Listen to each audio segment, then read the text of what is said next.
श्री कृष्ण ने बताया, स्त्री को पराया पुरुष क्यों अच्छे लगते हैं। वृंदावन की शीतल संध्या में यमुना तट पर एक स्त्री बैठी थी। वह राधिका थी, एक विवाहित स्त्री, प्रतिष्ठा और सुख से परिपूर्ण, लेकिन हृदय में एक अजीब सी रिक्तता लिए। उसके पति हरिदेव नगर के प्रसिद्ध व्यापारी थे, सज्जन, सच्चे, प्रेमपूर्ण। फिर भी जब कोई पराया पुरुष, कोई ग्राहक, कोई सहकर्मी या कोई कला में रुचि रखने वाला आगंतुक आता, राधिका के मन में कुछ हलचल सी होती। वह जानती थी यह भावना उचित नहीं है, पर यह आती क्यों है? राधिका ने श्री कृष्ण से मिलने का निर्णय लिया। श्री कृष्ण उस समय वृंदावन में ही थे।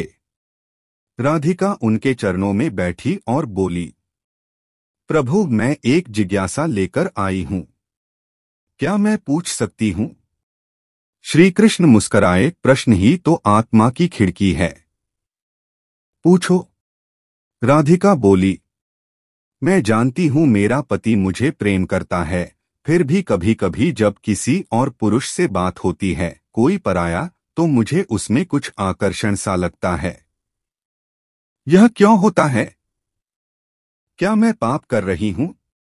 श्री कृष्ण बोले, राधिका, यह प्रश्न एक नहीं, अनेक परतों वाला है, परंतु उत्तर सरल है। मन को हमेशा वही अच्छा लगता है जो उसके पास नहीं है।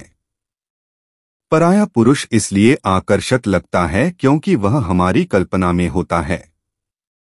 कल्पना सुंदर होती है, निर्दोष होती है, परंतु जो साथ है उसका यथार्थ है। और यथार्थ में कमियां होती हैं, जिम्मेदारियां होती हैं, अपेक्षाएं होती हैं। मन को कल्पना पसंद है, हृदय को सच्चाई। परंतु जब मन हावी हो जाए तो हृदय की आवाज दब जाती है।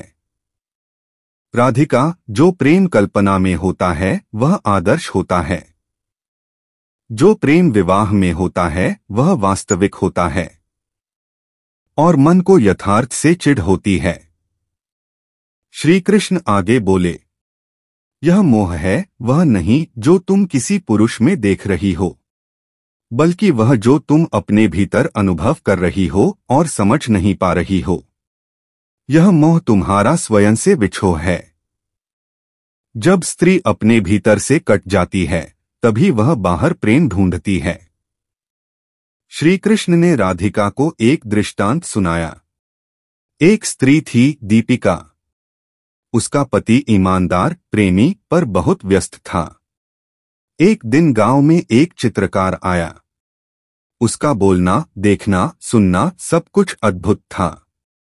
दीपिका उसके प्रति आकर्षित हुई। कुछ समय बाद उसने पति को छोड़ चित्रकार का साथ चुना। लेकिन कुछ महीनों में वही चित्रकार, जो कभी आदर्श लगता था, अब उसे साधारण लगने लगा। उसका व्यवहार, उसकी अपेक्षाएं सब सामने आने लगीं। और दीपिका को एहसास हुआ वह प्रेम नहीं था, वह केवल मन की एक कल्पना थी।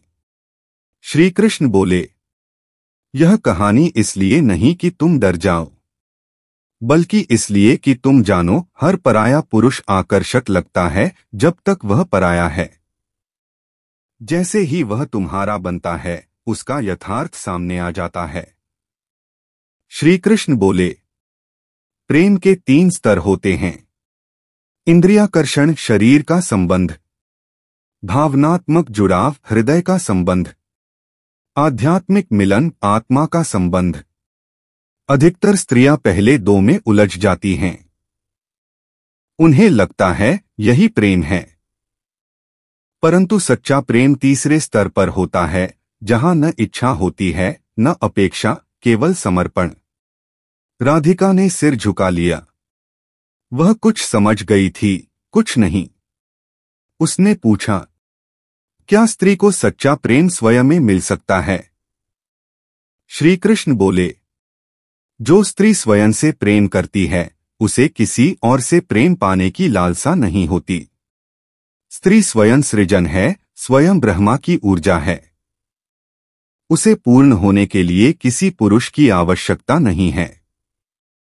राधिका ने फिर पूछा, अगर विवाह में प्रेम न बचे, अगर पति समझे नहीं, तब क्या स्त्री किसी और से जुड़ाव नहीं बना सकती?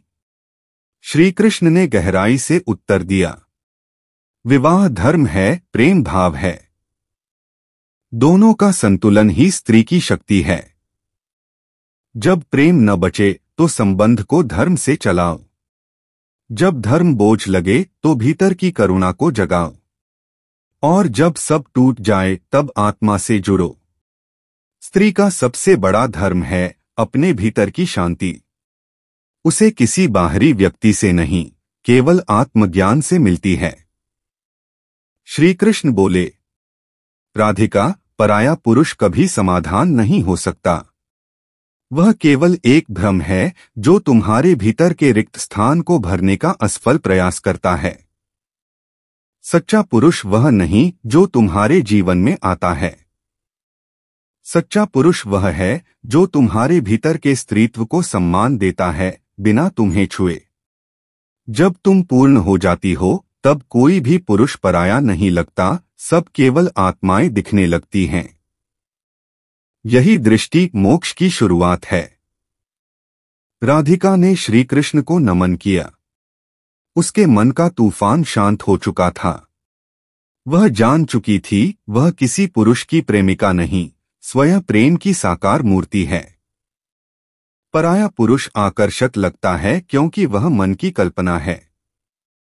स्त्री जब अपने भीतर खाली होती है तभी वह बाहर से भरने की कोशिश करती है। मोह तब होता है जब हम स्वयं से कट जाते हैं। मोक्ष तब होता है जब हम स्वयं को पूर्णता में स्वीकार कर लेते हैं। विवाह में प्रेम न रहे तो भी आत्मसम्मान, करुणा और धर्म को मत छोड़ो। स्त्री कोई पात्र नहीं जो प्रेम से भरे, वह स्वयं वह स्रोत है जहां से प्रेम निकलता है। अगर कथा अच्छी लगी हो तो चैनल को सब्सक्राइब करें। हर हर महादेव।